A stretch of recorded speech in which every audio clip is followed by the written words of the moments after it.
Good afternoon, everyone. Thanks for coming again today. There are a few things I'm going to talk about. I won't be too long. Just want to give an update on our hospital capacity. I think this is something that is a good news story for all of us as we move forward. As of today, we have added 1,035 more acute care beds across Ontario in our hospitals and 1,492 critical care beds. It brings our acute care bed total in the province to 20,354, almost double what it was at the very beginning of this crisis. And our critical care beds are up to 3,504 right now in Ontario. 2,811 of those have ventilators. Why is that important? Well, at the start of this crisis, we had 1,319 critical care beds with ventilators. So we have more than doubled the capacity with ventilators. This is fabulous news as we move forward. We're continuing to add more to it. It means that we have a significant capacity across Ontario if we get to a position where we have a large number of people who need ventilation. Now, you might be saying, why am I celebrating the fact that we have 2,811 of them across Ontario? The reason for that is it means that every community that has a hospital has ventilators available to them. So we're not going to be in a position where we have to transfer patients from one hospital to another if a patient has COVID-19 severe enough that they need to have a ventilator. We have them available now in all of our communities. We have added capacity across all of Ontario this way. To me, this is it's a very good news story because we have the capacity to deal with a surge if a surge was to happen in Ontario. The next part I'd like to quickly touch on is some of the measures that we have taken and what the effect is right now in Ontario for COVID-19. The R value, or the reproductive value. When we talk about the R value, that's the number of people one person who's infected typically is infecting.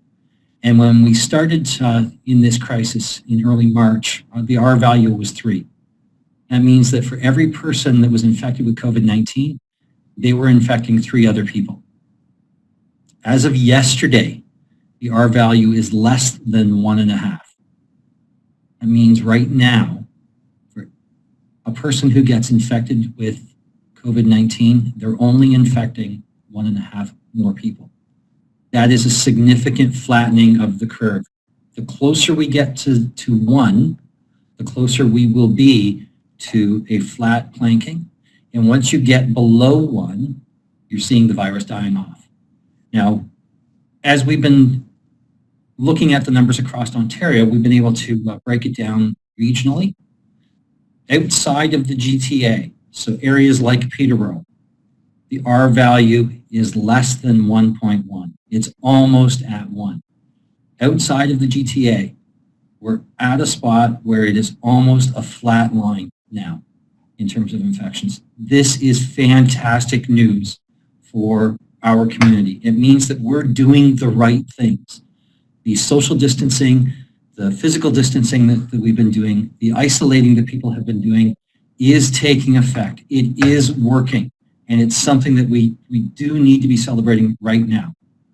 We can't stop what we're doing because we don't want that R value to go back up, but we are seeing the effects, the positive effects. We're almost at a flat line in our area now as a result of this. And that is something that needs to be celebrated because the people of our community, the people of Ontario are doing the right things and we're seeing the benefit of it. In terms of other initiatives that we have coming up, today I'm announcing that we will be doing some roundtable discussions with a number of different businesses starting next week. We'll have 6 roundtables in total starting next week. Tuesday at 4 o'clock and Tuesday at 6 o'clock. Those will be businesses that are based around professional services like lawyers, accountants, bookkeepers, insurance professionals, income tax professionals, investment professionals, both in the city and in the county. We're breaking it up so that businesses based in the city will have one time slot, businesses based in the county will have a second time slot. The whole purpose of these roundtables, how do we get to a position where once the COVID-19 outbreak is finishing and it's ending, how do we position ourselves so that we can recover very quickly? What are going to be the needs of the different types of businesses, and how can the Ontario government help expedite the process so that when we're in a position to get this economy going again, we're up and running and we're ready to go. On Wednesday, 4 o'clock, it'll be the non-retail businesses based in the city of Peterborough, and at 6 o'clock, the non-retail businesses based in the county. And then on Thursday at 4 o'clock, it'll be retail businesses based in the city, and at 6 o'clock, the retail businesses based in the county. Invitations have gone out today. Part of this press conference is to announce that we're doing that. We're asking those businesses to please come to our website, davesmithptbo.com. You'll find a link there where you can register for the different types of roundtables. The whole purpose of this is to make sure that we know exactly what it is our business community needs to kickstart the economy again and to get things moving so that people are going back to work, people have jobs to go to, and that Ontario's economy is once again the engine that is driving Canada. I'm happy to open it up for any questions today. If anyone has any questions, please raise your virtual hand for me. Matt, go ahead. Quick one. I'm not sure if you know this question or not. How many ventilators are in the PHRC right now? I'm afraid I don't have the numbers specifically for PRHC. That would be a question that either PRHC or Peterborough Public Health would be able to answer directly for you.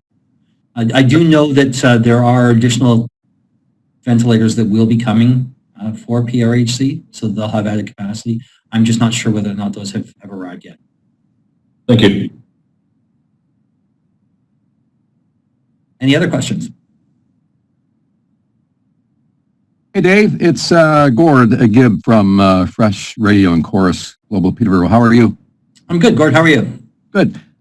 Quick question. I know that the county is asking cottagers to stay away and self-isolate in their residences, at least for the time being. There's a lot of merit in that. But I'm looking beyond that. I wonder if the province has any concerns or any dialogue on what happens if this pandemic goes further to the point where there may be restrictions on, first of all, cottagers going to their summer residences after the May 2-4 weekend. And secondly, what about the rental market? I know that at least one rental organization has canceled all their bookings for this season. They're not accepting any additional ones. And I wonder if the province has any concerns about individual cottage owners renting their properties as they often do for the summertime, knowing that there are often multiple family rentals, a lot of friends getting together, and when they're at the lake renting a property, I wouldn't say that they're careless, but certainly a lot of concerns go out the window. They're there to party, they're there to have a good time, and social distancing isn't going to be happening. I wonder if there's any discussion about that. It's a bit early yet, but could be a concern, maybe.